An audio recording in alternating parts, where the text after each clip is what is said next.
এটা এডিআৰই পৰীক্ষাৰ ফলাফল দিম আৰু লগে লগে নতুন পদৰো আমি বিজ্ঞাপন মুকলি কৰি দিম।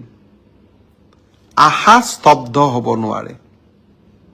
আমাৰ সপোনবিলাকক আমি পম খেদি থাকিম আৰু যিসকলে চৰকাৰী কৰ্মসংস্থাপন নাপাব তেওঁলোকৰ কাৰণে মুখ্যমন্ত্ৰীৰ আত্মনিৰ্ভৰ অসম, ছেমি কণ্ডাক্টৰৰ দৰে অজস্ৰ উদ্যোগ আমি সকলোৰে বাবে এখন সপোনৰ অসম ভূমি আমি নিৰ্মাণ কৰিম।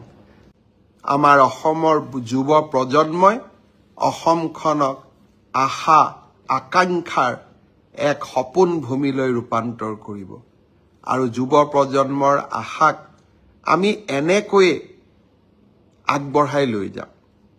আজি অসমৰ যুৱ প্ৰজন্মই নতুন অসমৰ সপোন দেখিছে।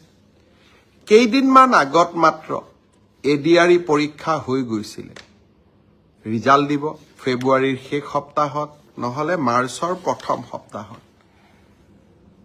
শিক্ষক নিযুক্তিৰ প্ৰক্ৰিয়া চলি আছে।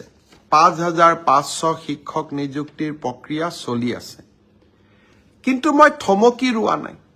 ৫,৫০০ নিযুক্তিৰ প্ৰক্ৰিয়া চলি থকাৰ সময়তে নতুনকৈ আকৌ ৪,৫০০ পদৰ আমি বিজ্ঞাপন দিলোঁ। এটা এডিআৰই পৰীক্ষাৰ ফলাফল দিম আৰু লগে লগে নতুন পদৰো আমি বিজ্ঞাপন মুকলি কৰি দিম। আশা স্তব্ধ হ'ব নোৱাৰে।